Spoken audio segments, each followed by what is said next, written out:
काटा जा रहा है, नुकसान बहुत हो रहा है और कोई काम हो ही नहीं रहा। तो महाराज जिस दिन रविवार की प्रदोष पड़े उस दिन एक लाल वस्त्र में पीली सरसों रखकर और उसके अंतर्गत कुछ भी एक या तो बमूल का कांटा ना मिले तो गुलाब का कांटा ही अंतर्गत रख लीजिए और उसको शिव मंदिर का स्मरण कराकर शंकर भगवान का नाम लेकर रू भैरव, कौन सा भैरव है उसकी भी कथा भी आने वाली है। ये दारुक नाम के राक्षस का संहार करने के लिए जब माता अवतार लेगी तब शंकर भगवान बच्चे का रूप रखकर रोएंगे, तो शिव जी का एक नाम होगा रू भैरव। ये भैरव कहां पर रहता है तो कहा ये शमशान में रहता है। कहां रहता है ये भैरव? शंकर का जो एक अवतार है रू भैरव, ये भैरव अवतार शमशान में रहता है। तो इस भैरव का काम क्या है तो कहा शमशान में, शमशान की जो अग्नि होती है भले गीली लकड़ी रहे, भले उसमें कोई पदार्थ डाले ना डाले, थोड़ी देर में वो अग्नि रू आवाज, हल्की सी शमशान की जो अग्नि जलती है उसमें आवाज आती है। आप ऐसे कोई अग्नि जलाएंगे ना उसमें आवाज नहीं आई, ध्यान देना। हमारे शमशान में अगर जो लोग गए होंगे मुर्दा जलाने के लिए, तो अगर वो एकांत में बैठेंगे तो उसमें से एक आवाज आती है रू रू। तो शिव पुराण कह रही है कि उस सरसों को, कांटे को रू भैरव का नाम लेकर जिस व्यापार जो नहीं चल रहा है, दुकान जो नहीं चल रही है, उस दुकान के सामने, उस व्यापार के सम्मुख में उसको जला दिया जाता है। ये करा जाता है रवि प्रदोष के लिए। महाराज कौन से प्रदोष? रवि प्रदोष के लिए, जो सुख का भान कराती है, व्यापार की उन्नति के लिए, समृद्धि के लिए, लक्ष्मी के लिए इसका प्रयोग किया जाता है। तो यहां पर दारुक नाम का जो असुर है, दारुक नाम का जो राक्षस है, उसका एक ही कहना है कि मैं मरूं, मना नहीं है ब्रह्मदेव पर, वो मरने का। नंदी का एक पांव जो ऊपर होता है, आप लोग दर्शन करे होंगे शंकर जी के मंदिर में नंदी के, तो नंदी का एक पांव उठा हुआ होता है, एक पांव नीचा की ओर होता है। हड्डी से जुड़ा हुआ रोग, नेत्रों से जुड़ा हुआ, मस्तिष्क से जुड़ा हुआ कोई रोग रहता है तो एक नीले कलर का फूल आता है महाराज, उस फूल में हल्दी डालकर गुरुवार का प्रदोष पड़ने पर जो नंदी के पांव के पास समर्पित कर देता है महाराज, उसका रोग धीरे धीरे समाप्त होने लगता है। लिंग पुराण कहती है कि नंदीश्वर भगवान के सामने जो पुष्प समर्पित करा जाता है उसको, ये तो लिखा था स्कंद पुराण और शिव पुराण, लिंग पुराण कहती है जो फूल आपने समर्पित करा उसको लाकर पानी की बाल्टी में डालकर आप स्नान भी कर सकते हो, उससे भी हड्डी के जितने रोग होते हैं उसमें आराम लगने लगता है। जैसे कहीं शरीर नहीं चल रहा, हाथ झुंड पड़ रहा है, हाथ काम नहीं कर रहा, हाथ में झुंझुनी आ रही है, कंपन आ रहा है, जैसे मान लो कोई काम, चाहे वो शनिचरी प्रदोष हो, चाहे रविवार की हो, सोमवार की हो, मंगल की हो, बुधवार की हो, गुरुवार की हो, शुक्रवार की हो, शनिवार की हो, कोई भी वार की हो, प्रदोष, प्रदोष काल में शाम का समय सूर्य डूब रहा हो, बस डूबा ही हो, और उस समय पर केवल 3 दिन ऐसे रहेंगे, 3 बार ऐसे रहेंगे, 3 तिथियां ऐसी रहेंगी, 3 समय ऐसा रहेगा जिस समय पर तेरे द्वारा निर्मित शूल को भी शिव धारण करेगा और जगत का कल्याण करेगा। 3 दिन, 3 तिथियां, 3 बार, 3 नक्षत्र, 3 घड़ी, 3 पल,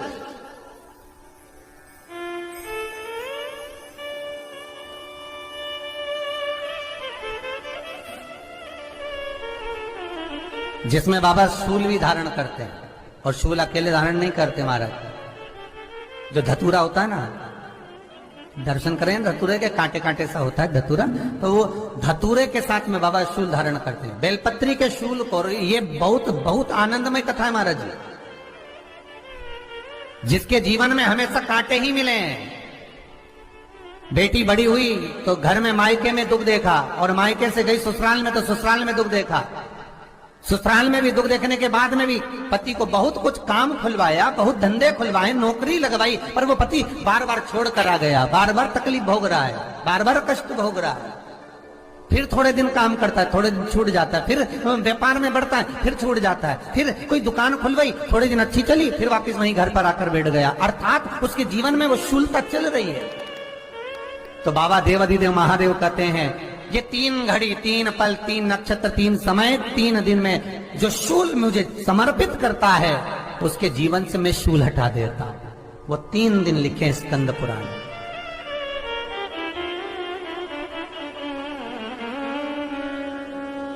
महाराज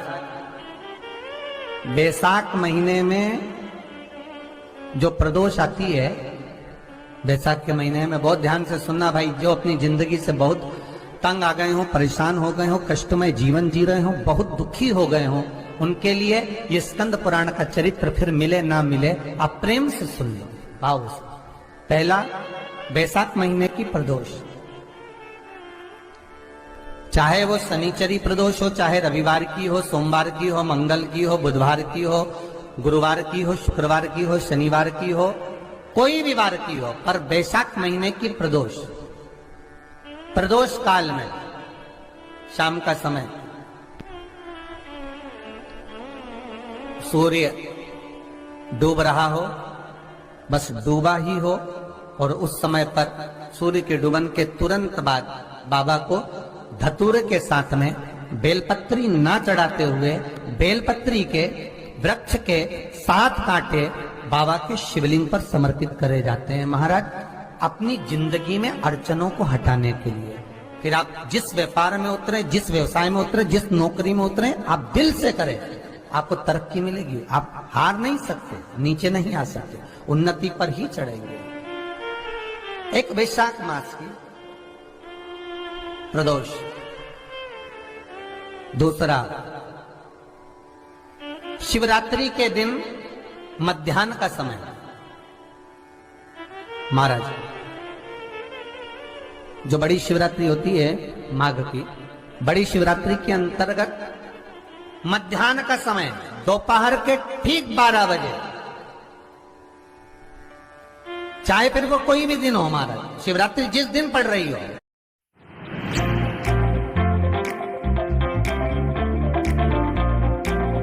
बचपन में स्लीपिंग ब्यूटी की कहानी सुनी थी। एक राजकुमार एक राजकुमारी को किस करता है। जिस दिन पड़ रही हो,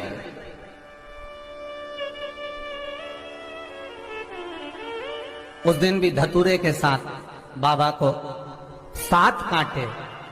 बेलपत्री के वृक्ष के समर्पित होते हैं महाराज। इसमें आप ये वाले जो कांटे हैं, जो शिवरात्रि के दोपहर 12 बजे वाले हैं, अगर कोई मदिरा पीने वाला हो, व्यसन में डूबने वाला हो, कोई जुआ खेलने वाला हो, कोई गलत वैश्यावृत्ति करने वाला, या अपने मार्ग से विचलित कोई व्यक्ति है, उसके लिए भी ये कांटे बहुत काम आते हैं महाराज।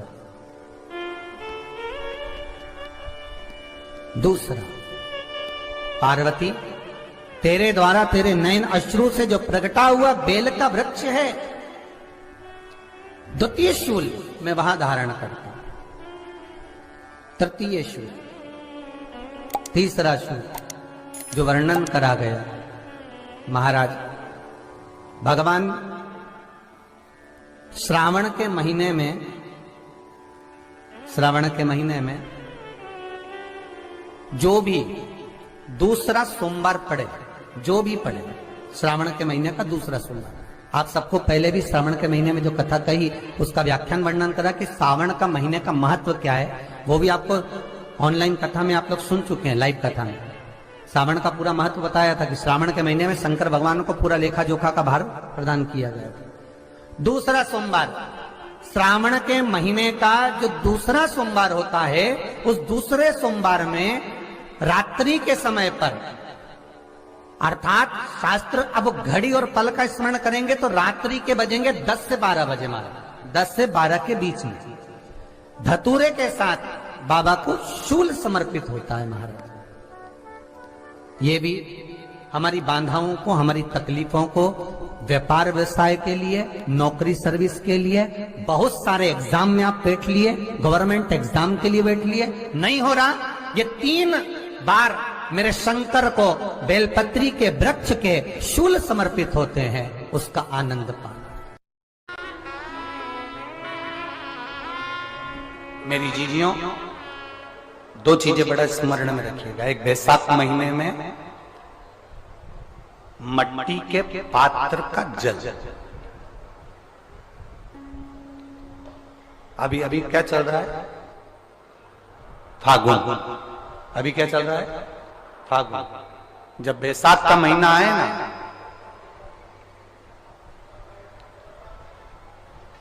जितने यहां बैठे और जितने आस्था चैनल पर सुन रहे और जितने फेसबुक यूट्यूब पर कथा श्रवण कर रहे, जितने मोबाइलों पर देख रहे हैं, प्रयास करना,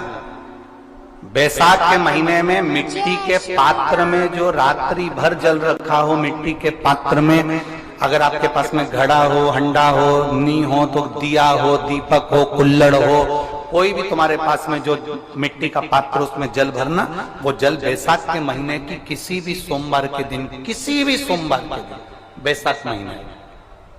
या किसी प्रदोष के दिन या बैसाख महीने के शिवरात्रि के दिन, वो मिट्टी के पात्र का जल अपने घर के प्रत्येक व्यक्ति का स्पर्श कराकर उस मिट्टी के पात्र के जल को तांबे के पात्र में डाल लीजिए और घर के प्रत्येक व्यक्ति का स्पर्श करा लीजिए और शंकर भगवान पर कुंदकेश्वर महादेव के नाम से समर्पित करिए। कुंदकेश्वर महादेव। कभी जीवन में पीछे पलट कर देखने की जरूरत नहीं पड़ेगी, आप उन्नति की सीढ़ी की ओर बढ़ते चले जाओगे। बैसाख महीने में मिट्टी के पात्र का जल भगवान शंकर को समर्पित होना चाहिए, उसका सुख हमारे जीवन को एक आनंद फल प्रदान, जिसे कहते श्री हैं शिवाय नमस्तुभ्यम। आप भी बैसाख माह में ये उपाय करिए, मिट्टी के बर्तन वाला उपाय। मिट्टी के बर्तन में रात भर जल भरिए और रात में जल भरकर उसको सुबह शंकर भोले जी की मंदिर में जाके तांबे के लोटे में लेकर उसको सुबह शंकर जी भोले मंदिर में जाकर चढ़ा दीजिए। श्री शिवाय नमस्तुभ्यम।